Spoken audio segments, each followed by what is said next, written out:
Is there historical evidence for the existence of God? An even more interesting question would be, has God ever stepped into history as a human being and walked among us? To answer that question, what we would need to do is survey history to see if anyone has actually claimed to be God throughout history. And immediately we have a problem because quite a few people have claimed to be God, even today, many of whom are in obvious need of psychological counseling or help. So somehow we have to look for some reasons to believe that the person who is claiming to be God actually has any credibility.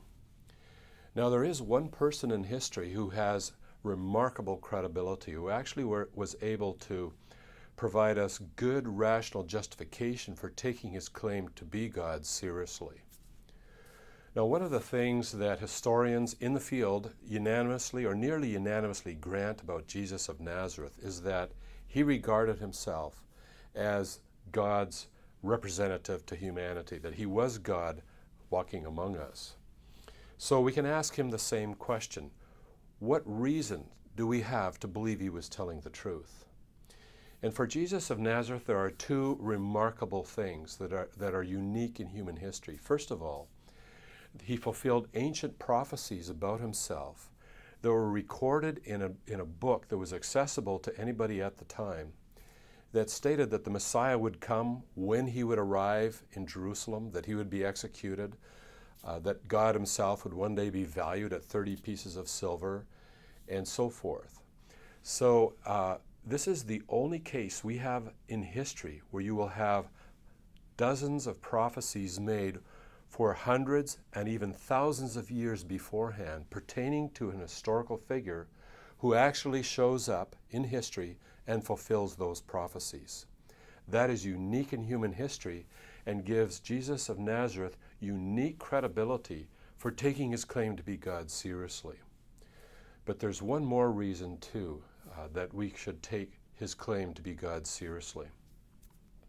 One of those ancient prophecies was that he would rise from the dead. He would be executed in order to meet the demands of justice for all the crimes of humanity, but that he would rise again from the dead. And when it comes to Jesus of Nazareth, there is 3 lines of historical evidence that actually occurred. One pertaining to the empty tomb. It appears to have been empty 3 days later. And secondly, the historians unanimously or nearly unanimously grant that the people of the day had experiences of Christ that led them to believe that he had risen from the dead. Now, the full range of scholars don't actually concede that he actually rose from the dead, but they do concede that the people of the day had experiences that led them to believe they were seeing the risen Christ.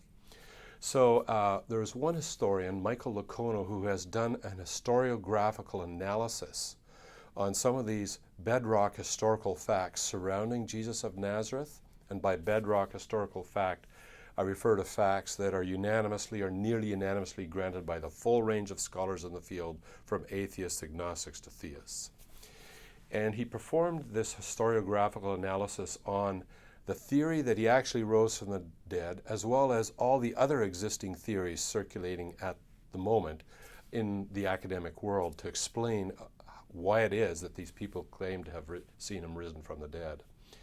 And his conclusion is that when you apply this historiographical analysis to the theory that Jesus actually and physically rose from the dead and compare it with the other theories, the hypothesis that he physically rose from the dead is the only one that satisfies the full range of criteria.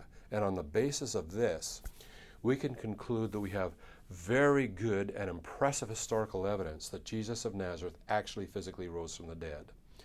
So when Jesus claims to be God and we ask him, why should we believe he's telling the truth? He can point to the ancient prophecies that he fulfilled beforehand, and he can also point to the physical resurrection from the dead that he went through in the first century.